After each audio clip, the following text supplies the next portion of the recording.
Students. Um, I'm making this video to help you with lab number 7. Lab number 7 is about relative dating, and you already had some videos on my YouTube channels about relative dating, so go through some of those old videos, but I'm going to do some relative dating with you. Um, Relative dating means finding out the sequence of events in which um, geologic rock bodies have formed. So, what happened first, then what happened, then what happened, then what happened, that sort of thing. So let's take a look at the simple picture here to the left, and you can see here P, that's a sedimentary layer of conglomerate. That's what these rounded pebbles are for. Then K is shale. And then you've got M, S is sandstone, X. And then you have this wavy line where it says erosion. Whenever you see a wavy line like that, that means it's an unconformity. Always the same thing happened to make one of these unconformities. And those two events are uplift. The ground was uplifted. In other words, you had mountain building, and then you had erosion. So whenever you see one of these wavy lines, it's an unconformity. There's 3 kinds of unconformities, and I'll show you what those look like in a moment. But remember, always the same thing happens to form these, and that's uplift and erosion. Here you got a breccia here. That's what this symbol means here with the angular pebbles. You got limestone with this brick pattern, and F, a bed F is a conglomerate. R, notice that R cuts through P, K, M, S, and X. Whenever you see a stippled pattern, and this pattern here is called a stippled pattern, it means igneous rock. So this igneous intrusion, which we call a dike, has cut through beds P, K, M, S, and X. Before we solve this problem, we are going to look at the 3 kinds of unconformities, because we need to know that in order to answer these questions correctly. So here's the 3 kinds of unconformities. We've got a disconformity, an angular unconformity, and a nonconformity. There's only 3 kinds of unconformities, and they're always represented by this wavy line. Whenever you see a wavy line in a diagram, that means there's an unconformity. It means uplift and erosion formed these unconformities. First type of unconformity is called a disconformity. Disconformity is a unconformity where you have sedimentary rocks above and below the unconformity, and they are all dipping in the same direction. In other words, they're all tilting in the same direction. In this case, you can see these 3 beds beneath the unconformity are all horizontal, and then so are the ones above. So this would be a disconformity. Second type of unconformity is called an angular unconformity, where you have sedimentary rocks above and below. You can always tell sedimentary rocks because they're layered like this. They have beds. But notice that the sedimentary beds below the unconformity here are tilting this way. This way. If this was east and west, we could say that these beds are dipping to the west. So you got sedimentary rocks here beneath the unconformity dipping to the west, but here on top they're horizontal. So the beds are dipping different directions above and below the unconformity surface, and that's an angular unconformity. Third type of unconformity is where you have igneous or metamorphic rocks beneath the unconformity surface and sedimentary rocks above. You can tell this must be igneous because it's penetrating or cutting through these sedimentary rocks. It's not layered. So this is igneous. And then you've got sedimentary on top. So this is a nonconformity. Whenever you see one of those wavy lines, uplift and erosion form the unconformity, and then you got to figure out which unconformity type is it. Is it a disconformity, an angular unconformity, or a nonconformity? Okay. Now let's go back. Sorry. Let's go back to this thing here. Okay, tell me what happened first here. Well, and we always put the first thing, ladies and gentlemen, on the bottom when we're doing relative dating. The first event goes on the bottom. So what happened first? Well, beds P, K, M, S, and X were deposited. So we would write that down. P, K, M, S, and X are deposited, right? That must have happened first because they're on the bottom. According to the principle of original horizontality, the sedimentary beds on the bottom are the oldest. Now, give you a few seconds here to think about what happened next. Did the unconformity form next, or did this igneous dike form next? Well, the unconformity cuts through the dike, cuts off the dike here. Therefore, the dike must have occurred next, right? According to the principle of cross-cutting relationships. So, next dike R intruded into beds P, K, M, S, and X. Then what happened? Well, the next thing that happened is what? Uplift and erosion formed this. Uplift and erosion formed a. What type of unconformity is this, ladies and gentlemen? You got sedimentary rocks above and below.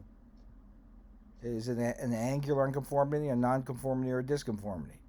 Well, you got sedimentary rocks above and below, so it must be a disconformity. Then what happened? Then beds B, J, and F must have been deposited because they're on the top, right? This is the correct answer. Remember, you must put the first event on the bottom and then work your way up to the youngest event on top. Otherwise, if you get it opposite and you put the first thing on the top, then you'll get points off. So you want to make sure your geologists always put the first events on the bottom. Okay, now let's do one more here and figure out what happened. Let's do another one. I'm going to try and get one that's... Let's see here. Okay, let's do this one here.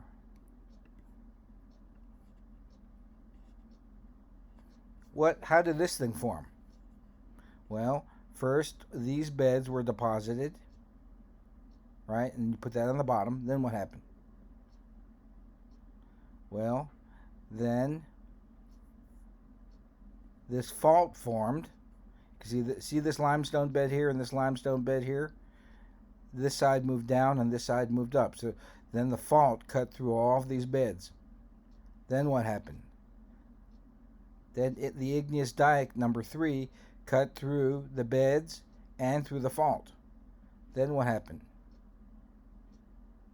Uplift and erosion, forming a disconformity. Then what happened? Then all of these beds were deposited, right? Let's do one more here.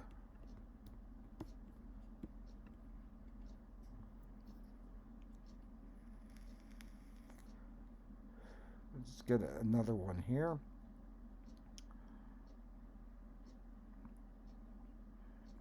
Let's see, get a nice one here. So one that's a little bit different. I don't want to get you one that's the same.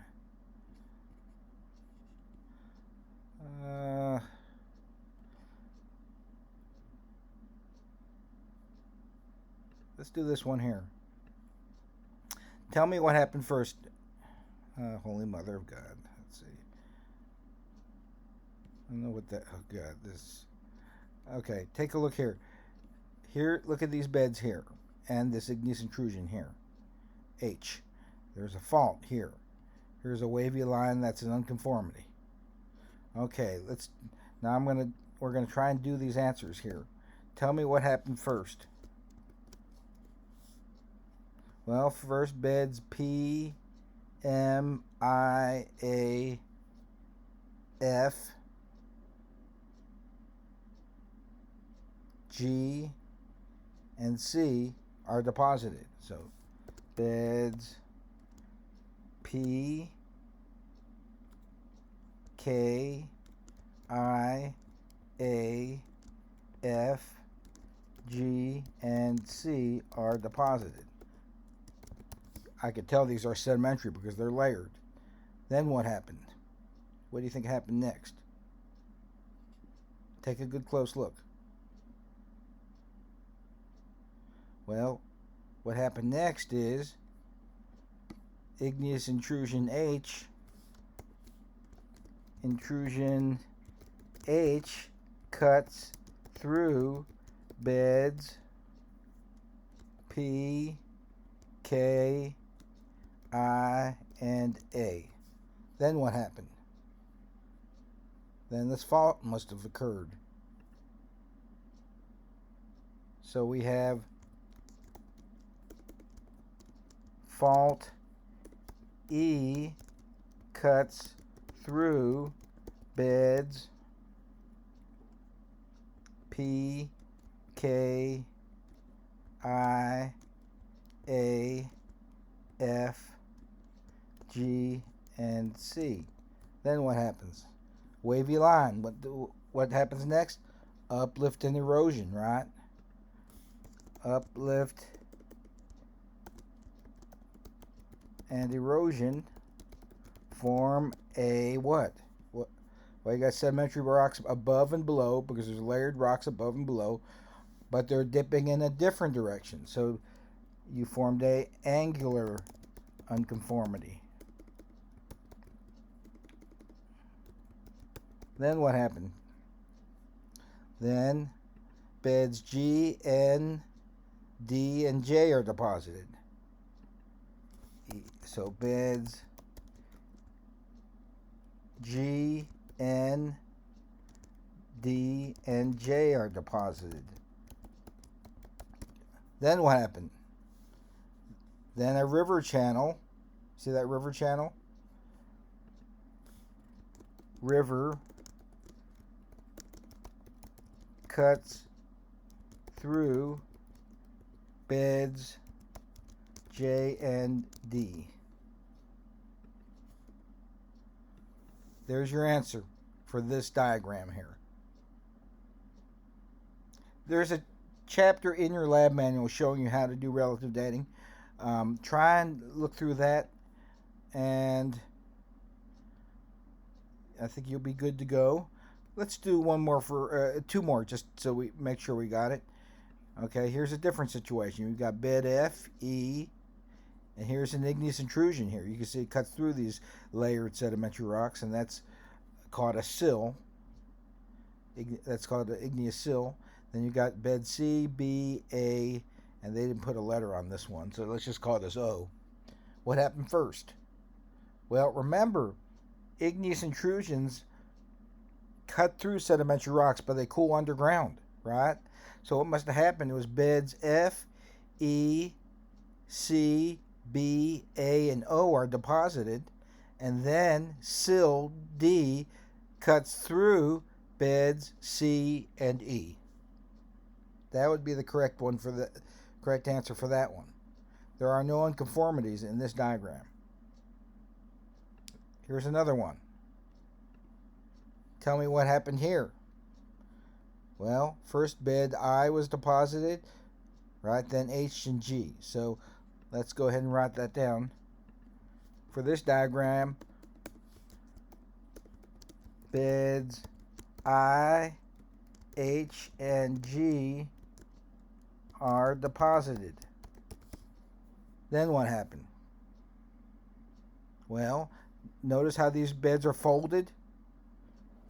When you see folded rocks like that, that means originally sedimentary rocks are deposited horizontal or flat like this.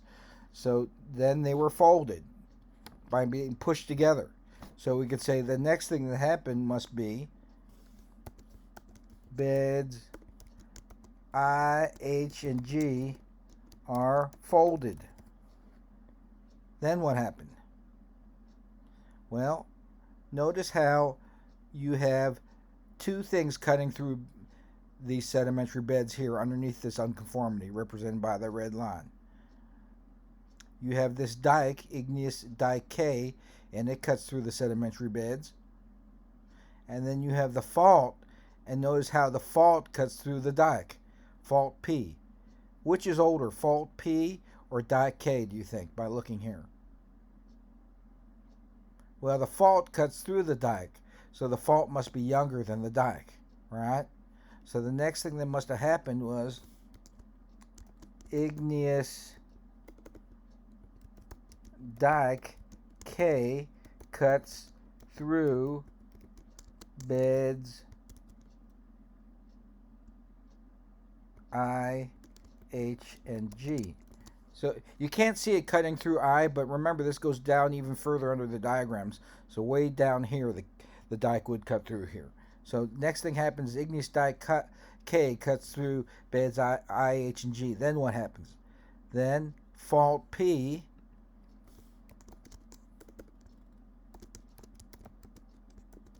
cuts beds I, H, and G and cuts dike K. Then what happens? Well, then you get one of these wavy lines. Whenever you see those wavy lines, you know uplift and erosion.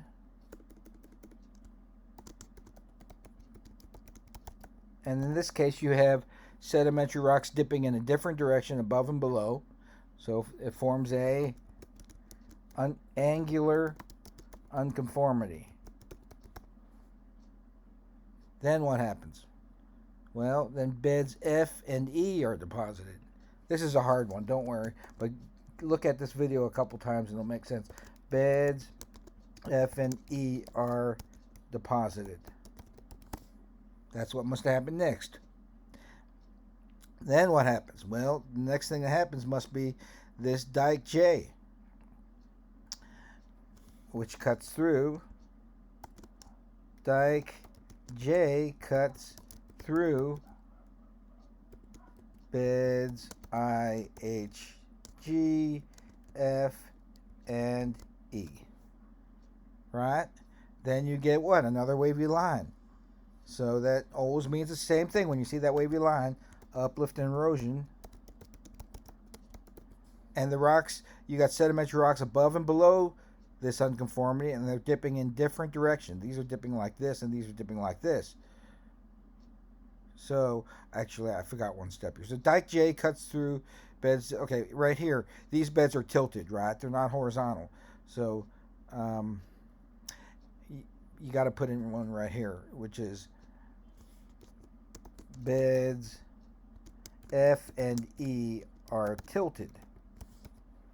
So first, beds F and E are deposited, then F and E are tilted, then J cuts through F and E. Then you have uplift and erosion, forming a what type of unconformity is this? Sedimentary rocks above and below. They're both layered above and below, but they're dipping in different directions. So it forms a angular unconformity. Right? This black wavy line is an angular unconformity. Then what happened? Then beds D, C, and B are deposited.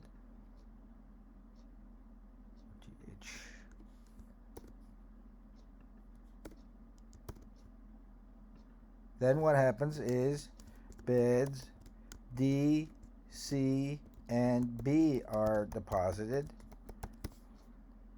Then what happens? Well, then this fault, right? Which we call fault O.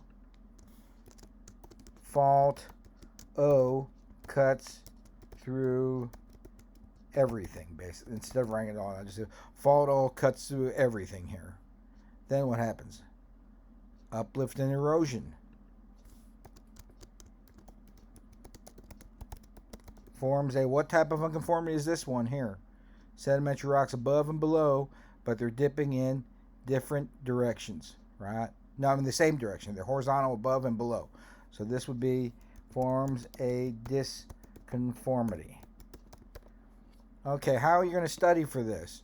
Well, you try and do this one here after you do the easy ones and see if you can get the same answer. Print this out. Take a screenshot of this.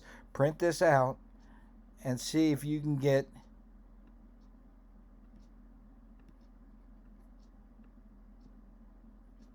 these answers right here. I'm going to make it put in a bigger font here so you can see it better.